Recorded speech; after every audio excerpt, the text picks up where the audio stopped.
자, 오늘 말씀은 느헤미야의 성벽 재건입니다. 여러분 그림 한번 보세요. 뭐 하는 것 같아요? 알아맞혀 보세요. 뭐 하는 것 같다? 성벽을 재건하는데 뭐 하는 것 같아요? 재건이 뭡니까? 재건. 다시 쌓아 올린다. 그럼 어디부터 쌓아 올려야 돼요?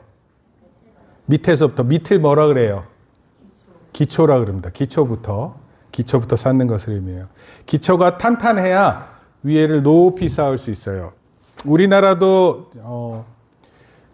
한국 역사를 보면 이제 성을 쌓고 그랬어요. 적이 오는 것을 막고자. 근데 좀 부수적인 내용이 있습니다. 한번 따라하겠습니다. 기도하며 함께 이겨내자. 끝까지. 네. 성벽을 재건하는데, 뭐 그냥 열심히 돌 나르고 쌓아 올리면 되지. 뭐 해야 된다고요? 기도하고 함께 이겨내야 된다. 그리고 끝까지 라는 내용입니다. 느헤미야서 말씀을 읽어보는데요. 4장 7절, 5장, 4장하고 5장, 6장 세 군데인데 제가 선별적으로 읽도록 하겠습니다. 먼저 4장 7절에서 9절까지입니다. 제가 한 절 읽고 여러분들이 한 절 읽고 그 다음에 또 여러분들이 먼저 읽습니다. 산발락과 도비아와 아라비아 사람들과 암몬 사람들과 아스도 사람들이 예루살렘 성이 중수되어 그 허물어진 틈이 메꿔져 간다함을 듣고 심히 분노하여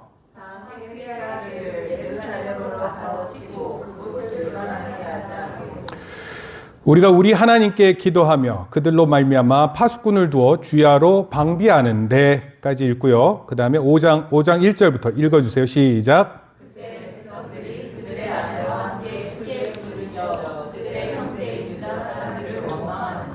어떤 사람들은 말하기를 우리와 우리 자녀가 많으니 양식을 얻어먹고 살아야 하겠다 하고 어떤 사람은 말하기를 우리가 밭과 포도원과 집이라도 저당장자고 이 흉년에 곡식을 얻자 어떤 사람들은 말하기를 우리는 밭과 포도원으로 돈을 빚내서 왕에게 세금을 바쳤도다.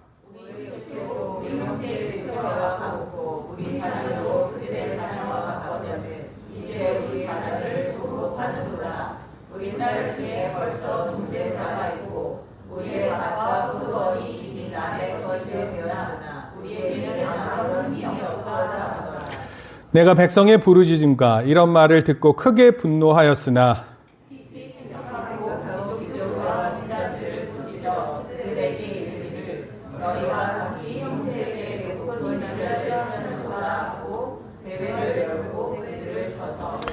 그들에게 이르기를 우리는 이방인의 손에 팔린 우리 형제 유다 사람들을 우리의 힘을 다하여 도로 찾았거늘 너희는 너의 형제를 팔고자 하느냐 더구나 우리의 손에 팔리게 하겠느냐 하며 그들이 잠잠하여 말이 없기로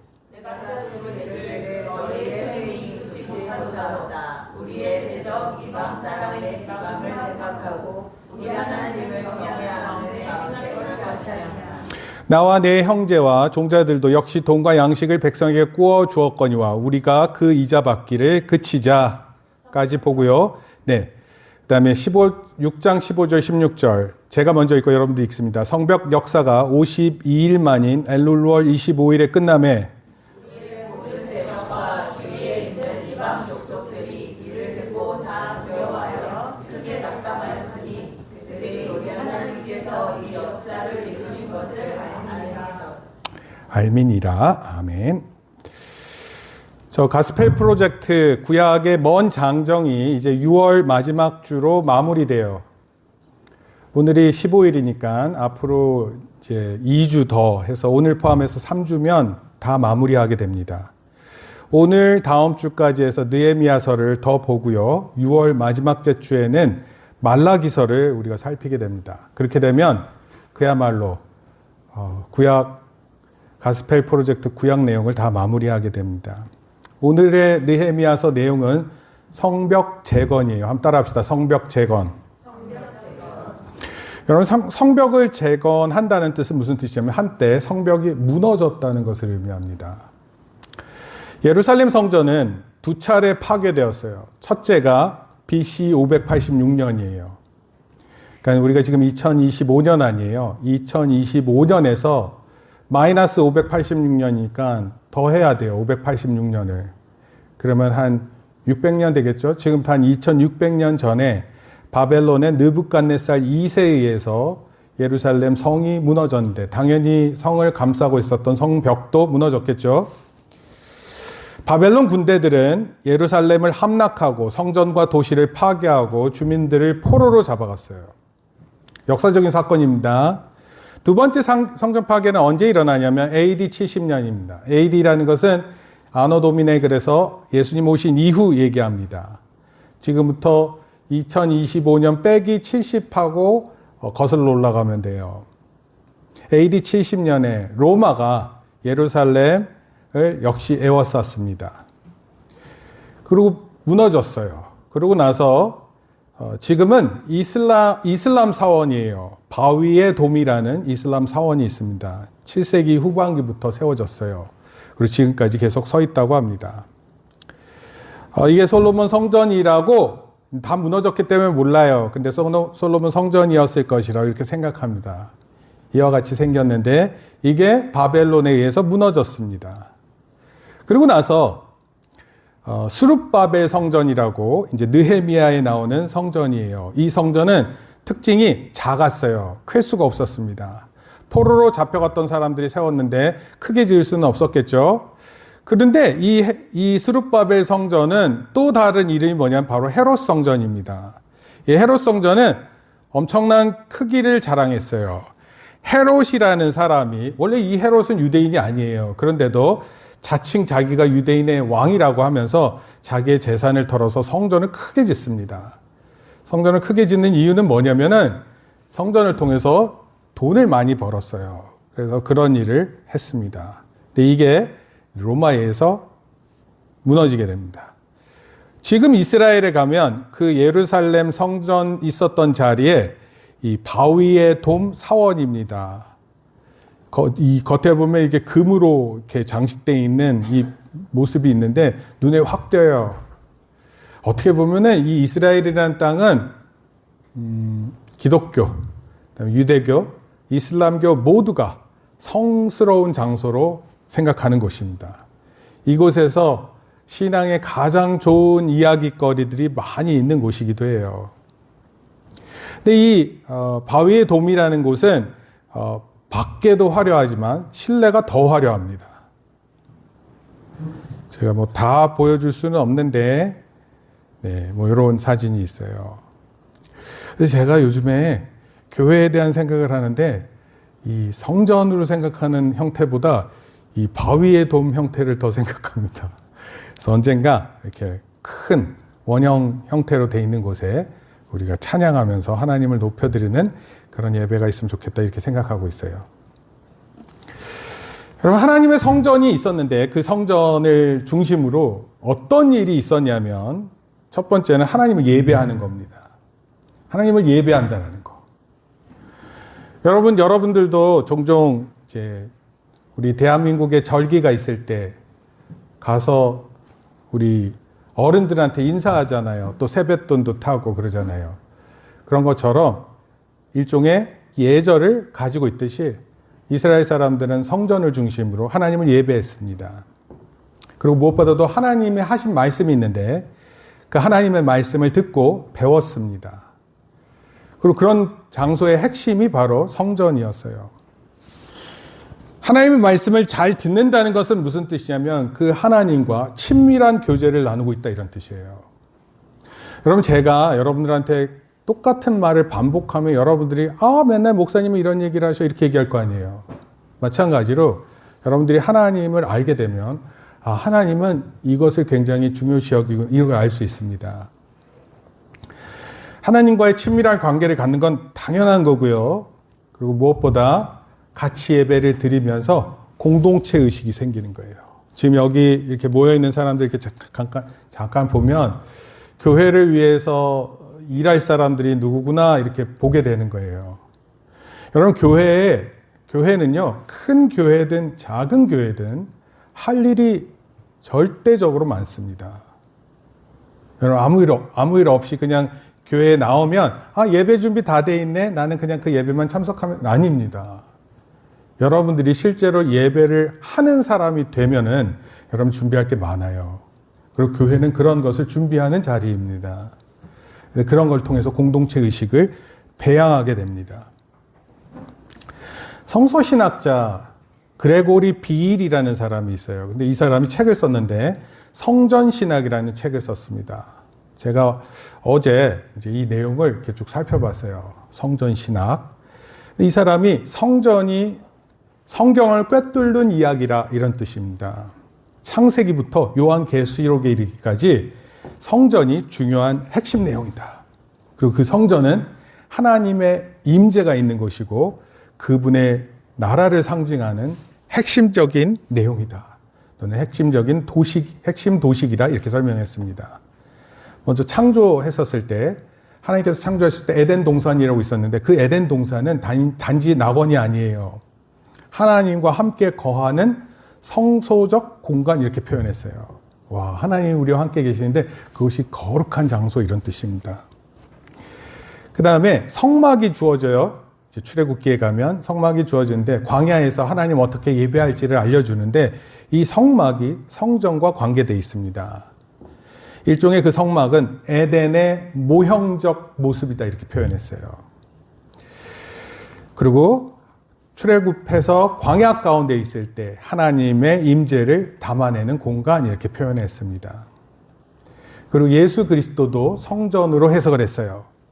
예수님은 성전을 성취하시는 분이다 이렇게 봤습니다. 예수님께서 이렇게 말씀하셨거든요. 이 성전을 헐라 내가 사흘 만에 다시 세우리라. 이건 뭘 얘기하냐면 예수님의 육체를 가르치는 거예요. 성전이 곧 예수님이라는 뜻을 의미합니다. 그 다음에 교회에 대해서 설명했어요. 교회는요, 성령이 거하는 새로운 성전입니다. 예수 그리스도를 믿는 공동체인 교회에 성령이, 지난주에 성령 강림절이었어요. 성령이 임하셨거든요. 그리고 그 성령이 임하심으로 성전이 되었다 이런 뜻입니다. 한편으로는요, 우리 안에 거하면 우리 개인이 성전이 되고요. 또 우리 교회 안에 거하게 되면 우리 공동체 안에 성전이 되는 것입니다. 제가 설교를 멈추면 집중하라는 뜻인 줄 아세요?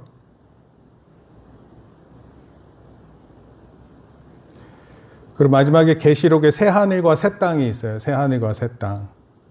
새 예루살렘 이런 표현을 하는데 그때가 바로 궁극적인 성전이 완성된다 이렇게 표현했습니다. 궁극적인 성전의 이유는 하나님 또 그 어린 양이 그 가운데 계시기 때문에 그렇습니다. 그래서 요약하면 그레고리 비일이라는 사람이 쓴 성전 신학이라는 내용을 보게 되면 에덴 성전에서 성막, 성막에서 성전, 예수 그리스도, 교회, 그리고 요한계시록에 있는 새로운 예루살렘으로 이어진다. 이렇게 표현했는데 참 많이 생각을 했어요. 아, 하나님께서 이와 같이 하나님 백성들에게 함께 하시려고 노력하셨다. 지금은 지금 나름대로 성전을 재건하기를, 성벽을 고치시기를 하나님 원하신다 이런 뜻입니다. 무너진 성전 또는 무너진 성벽을 세우는 것은 여러 가지 의미를 표현해요.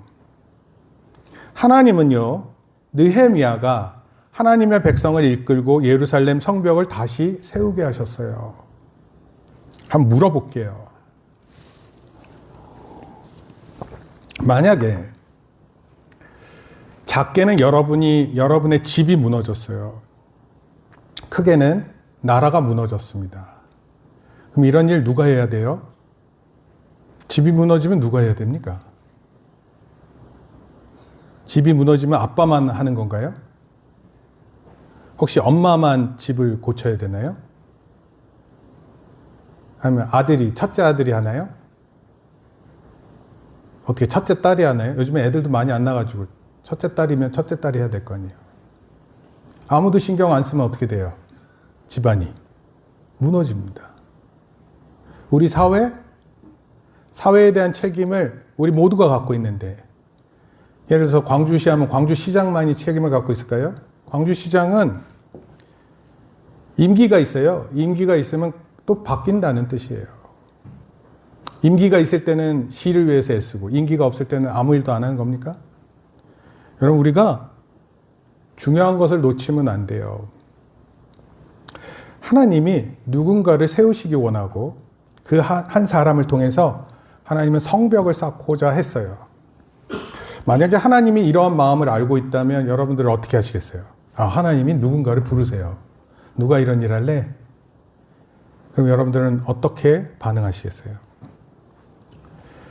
또 한 가지는 성벽을 세운다는 게 무슨 의미가 있냐면, 잘 들으세요. 하나님은 올바른 방식으로 올바른 일을 하라고 말씀하시는 거예요. 여러분, 결과만 좋으면 다 좋은 게 아니에요. 올바른 방식도 중요하다, 이런 뜻입니다. 그런데 그런 일을 생각하게 만듭니다. 세 번째는 하나님의 백성은 갈등에 부딪혔을 때 지혜롭게 행동하기를 원해요. 근데 여러분 지혜로워요?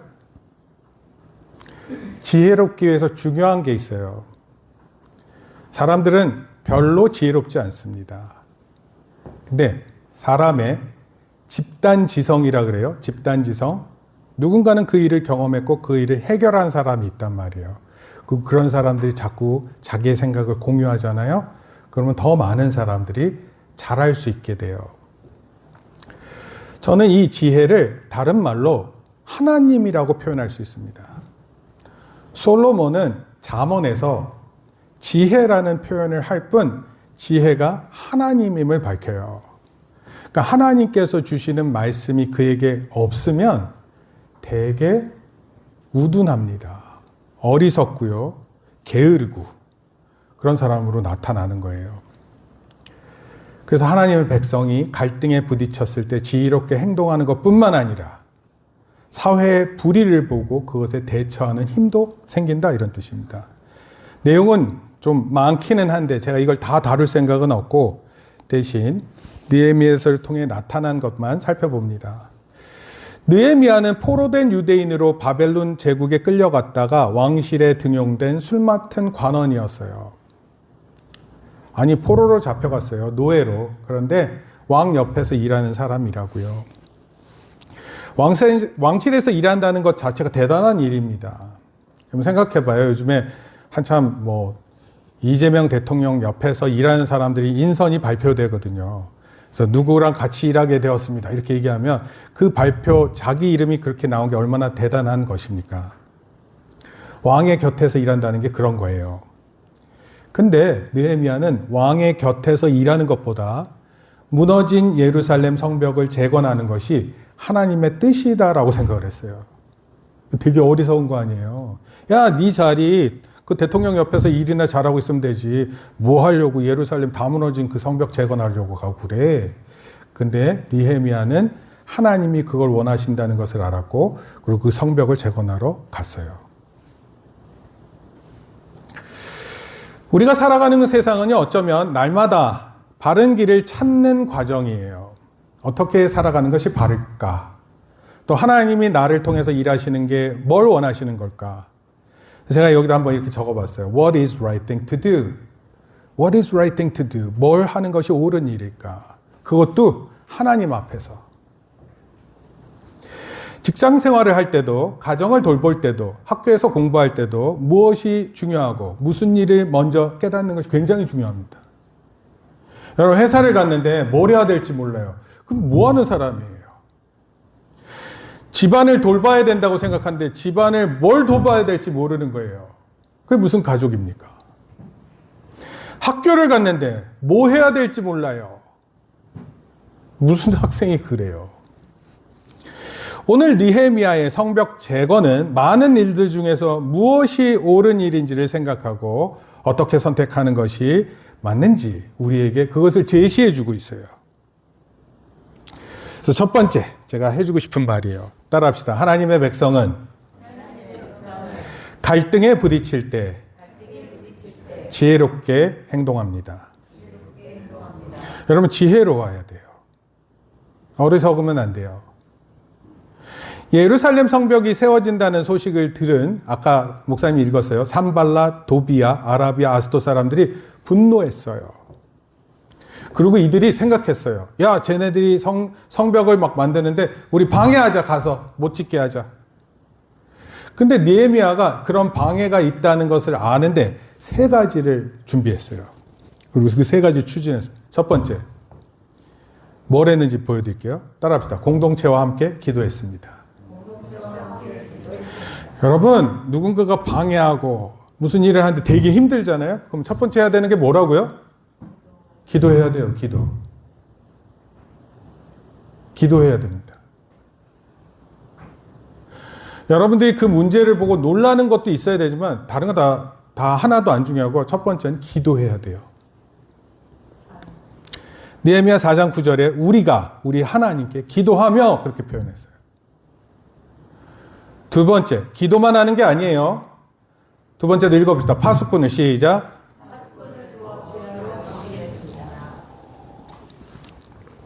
지금 우리가 이렇게 편안하게 예배 드릴 수 있는 근거가 어디에 있는지 혹시 아세요? 우리가 학교를 마음대로 다닐 수 있고 경찰이 있어서 그런 것 같아요? 경찰이 있어서 물론 도움이 되는 거죠. 근데 가장 먼저는 우리나라 4,000km인가? 잘 기억이 안 나는데 우리 남한의 주변에 있는 이 외곽 있잖아요. 섬을 포함해서 바다, 산 이런 것을 다 포함하는 곳에 군인들이 나가 있어요. 그래서 적이 우리나라에 쉽게 들어오지 못하게 합니다. 그리고 군인들은 살상 무기를 갖고 있어요. 총도 가지고 있고요. 총알도 가지고 있고 심지어 수류탄도 있습니다. 그래서 만약에 적이 우리를 해하려고 하면 대응하게 돼 있어요. 방비라는 게 그런 거예요. 방비. 막아서야 된다 이런 뜻입니다. 우리를 해치려고 하는 무엇인가가 있는데 그것을 막아서야 돼요. 백성들이 무기를 들고 밤낮으로 방어했다 이런 뜻이에요. 여러분 기도해야 되는 거 첫 번째고 두 번째는 뭐냐면 그걸 잘 대처해야 돼요. 도둑이 우리 집을 들어온다고 생각하면 도둑이 못 들어오게끔 잘해야 돼요. 창문도 잘 닫아야 돼요. 창문 잠근 장치도 잘 해야 됩니다. 문 대충 닫고 다니면 안 돼요. 어떤 분들은요, 차의 시동을 켜놓은 채로 놔두고 막 다니고 그래요. 그럼 만약에 도둑이 그 차를 그냥 시동도 걸려있겠다 그냥 들고 가면 되는 거예요. 차 안에 만약에 귀중품이 있으면 어떻게 해요? 다 도둑 맞는 겁니다. 매우 어리석은 거예요. 자기 일에 대해 자기가 책임을 못한다는 건 되게 어리석은 겁니다. 그러니까 그런 걸 잘 방비해야 돼요. 학원에 보면은요, 비가 오잖아요? 그럼 우산이 정말 많습니다. 근데 학원에 나갈 때 비가 안 오잖아요? 그럼 우산을 다 놔두고 가요. 그래서 학원에는요, 늘 우산이 많습니다. 그 옆 밑에서 우산 장사하면 잘 될 것 같아요. 여러분, 사람이 얼마나 자기가 잘하고 있고 못하고 있고 이걸 잘 몰라요. 그거에 대한 대비가 없습니다. 세 번째는요, 백성들이 대적들의 위협에 두려움 없이 맞설 수 있도록 격려했습니다. 엊그저께 보니까 이재명 대통령이 군부대 방문한 것 같아요. 25사단 간 것 같습니다. 전방부대입니다. 그래서 전방부대에 있는 MP라 그래요. 밀리터리 폴리스라고 그래 있는데 이 사람들이 경계근무 쓰거든요. 아주 당당하게 그래서 서 있는 군인들하고 악수하면서 고맙습니다. 잘하고 있습니다. 이렇게 격려했어요. 여러분, 감독이 선수들에게 안 되는 상황에서도 격려해야죠. 안 되면 막 욕하고 화내고 그러면 안 되잖아요. 어떻게 해서는 격려해서 다음 경기를 준비하고 해야 될까요? 선생님이 학생들에게, 목사가 우리 성도들을 격려해야 하는 것입니다. 느헤미야서를 통해서 우리가 배우는 첫 번째, 성벽 재건을 통해서 배우는 첫 번째가 뭐라고요? 하나님 백성은 갈등에 부딪힐 때 지혜롭게 행동합니다. 그 지혜의 첫 번째가 기도, 두 번째가 좋은 방비, 방어하는 것을 다 힘을 다해서 막아내고 두려움이 없도록 서로 격려하는 거예요. 반드시 기억하세요. 이게 지혜로운 행동임을 얘기합니다. 두 번째, 한번 읽읍시다. 시작. 여러분, 자기 일을 잘하고 사회에도 대처를 해야지. 자기 일은 하나도 못하는데 사회에 대처만 잘하면 어떻게 될까요? 느헤미야가 성벽 재건을 하고 있었을 때 그때 당시 사회는 매우 불의했어요. 불의. 유대 공동체 안에 빈곤이 있었습니다. 가난했어요. 근데 그 빈곤의 원인이 사회적 불의였어요. 당연히 성벽 재건 공사가 어려웠겠죠. 그것도 경제적인 이유인데. 좀 예를 들어 볼게요. 공부를 잘하고 싶은 마음이 생겼어요. 그런데 핸드폰이 문제입니다. 시도 때도 없이 알림이 울려요. 그리고 그 알림에 모두 반응을 하는 거예요. 여러분 어떻게 공부합니까? 여러분 만약에 재수생이 되어서 재수학원에 있거나 또는 기숙사 학교 학원에 있잖아요. 핸드폰에 대한 규율이 매우 엄격합니다. 절대로 가지고 있을 수 없어요. 여러분, 여러분들을 무너뜨리는 게 뭔지 정확하게 아세요. 교회도 마찬가지예요. 교회에 관련된 일을 잘하고 싶은 마음이 있습니다. 성도들은 원래 그런 마음을 갖고 있어요. 근데 교회를 생각할 때 봉사하고 싶은 마음이 많고 하나님 섬기고 싶고 그런데 교회의 봉사나 다양한 신앙생활에 최선을 다하면서 가정에 소홀할 수 있습니다. 자기 일에 소홀한 사람이 될 수 있어요. 주변 이웃과 상황을 돌보지 않아 문제와 갈등이 존재할 수도 있습니다. 여러분 만약에 그렇다면 하나님 앞에서 봉사 무슨 의미가 있습니까? 느헤미야 5장에서는요 이런 점에 대해서 지적합니다. 경제적 어려움이 있었는데 그 어려움 때문에 성벽 재건이 어려운 거예요. 그리스도인들은 때로는 인종차별, 탐욕, 이기심, 악덕, 간음, 동성애를 포함한 모든 부도덕한 것에 대해 저항해야 돼요. 이것이 틀렸다. 종종 우리 자신들도 부도덕한 죄를 직면할 때가 있습니다. 근데 이때 두 가지 반응이 있대요. 내가 잘못했는데. 하나는요, 하나님 앞에 나아가 죄를 고백하고 회개하고 하나님 말씀을 순종하는 것입니다. 근데 다른 하나는요, 힘써서 하나님의 판결에 저항하는 거예요. 하나님 말씀 듣기를 거부합니다.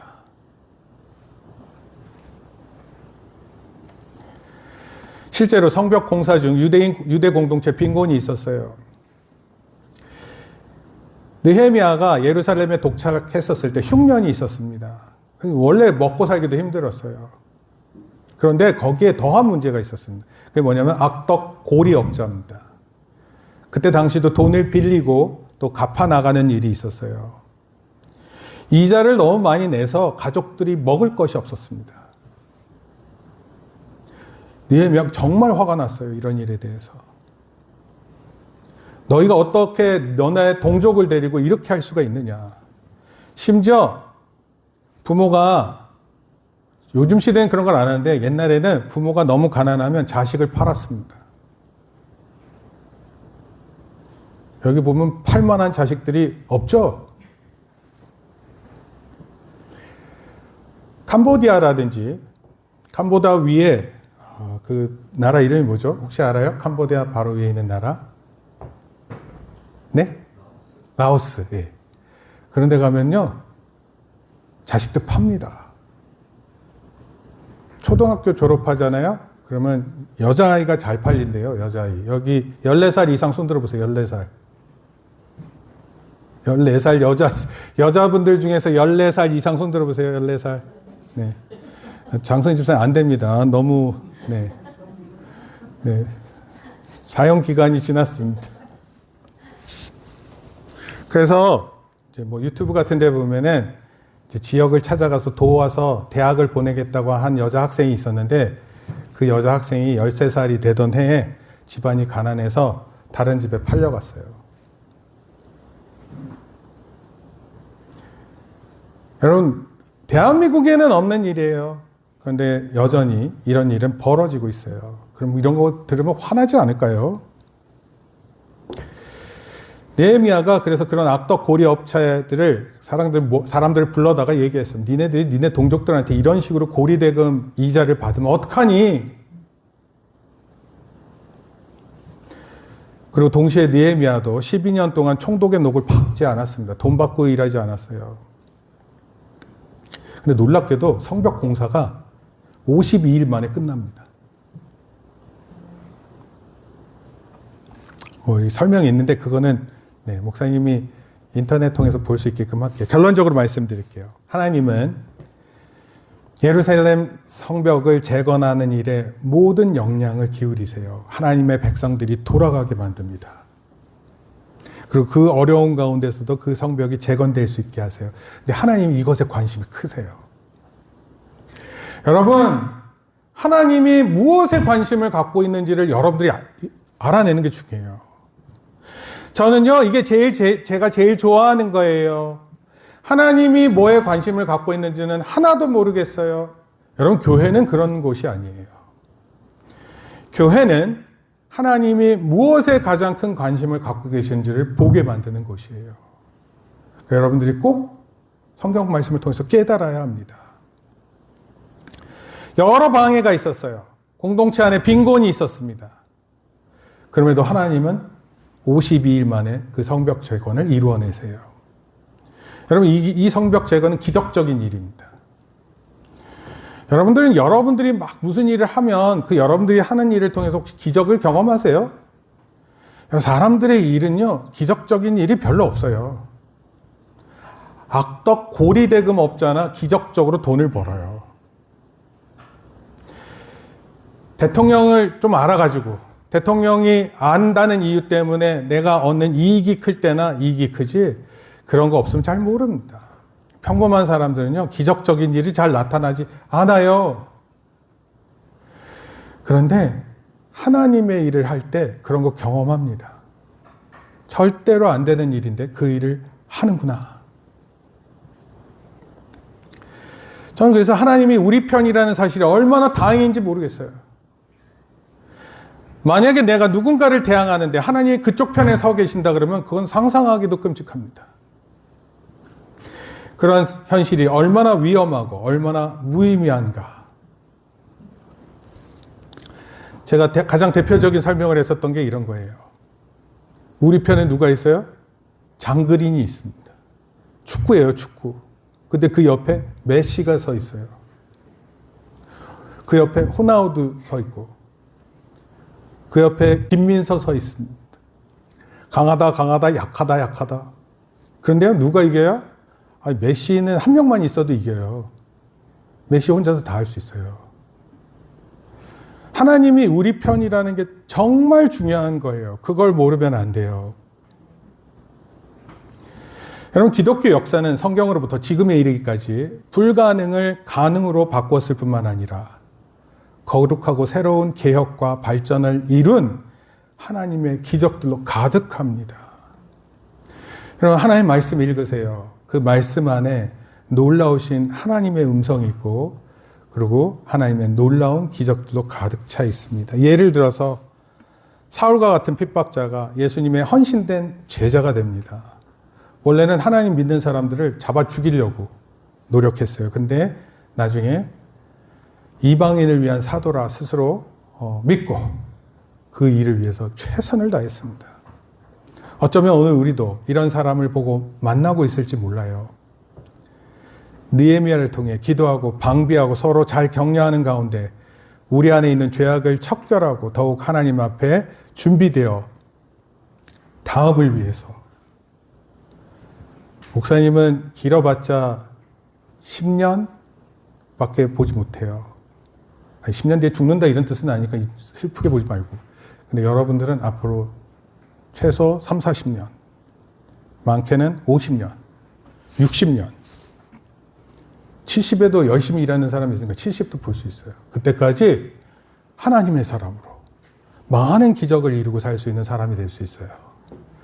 아무도 할 수 없다고 생각하는 성벽을 재건하고 누구도 뚫어낼 수 없는 그런 성벽을 만들어낼 수 있는 하나님의 사람으로 쓰임받는 여러분들이 준비해 나가는 그런 사람들 꼭 되시기를 축복합니다. 기도하겠습니다. 주님, 감사합니다. 느헤미야가 성벽을 재건하였던 것처럼 오늘 우리의 모습 가운데에서 재건해야 될 부분을 찾게 하시고 하나님이 원하시는 재건할 부분을 깨달아 일평생 하나님의 놀라운 기적을 경험하는 우리 성도들 되게 하여 주시옵소서. 특별히 우리 아이들이 많은데 하나님 이 아이들을 사랑하여 주시고 또 복내려 주시고 하나님을 배울 때마다 지혜가 자라게 하셔서 하나님 어른들이 하지 못했던 일들을 해낼 수 있다고 믿고 행동하게 하시고 그것을 넘어서는 훌륭한 하나님의 사람으로 커가게 복내려 주시옵소서. 예수님의 이름으로 기도합니다. 아멘. 이제 우리 주 예수 그리스도의 은혜와 하나님 아버지의 크신 사랑과 성령님의 감화 감동 교통하심이 성벽을 재건하는 느헤미야를 보며 우리 주변에 교회의 성벽을 재건하고 또 우리의 가정에 또 담을 재건하며 또 나 자신의 틀을 재건하는 데 함께하기로 다짐하고 돌아가는 우리 학생들 또 우리 어른 성도들 머리 위에 지금부터 영원토록 함께 있을지어다. 아멘. 자, 박수로 하나님께 영광 돌립니다.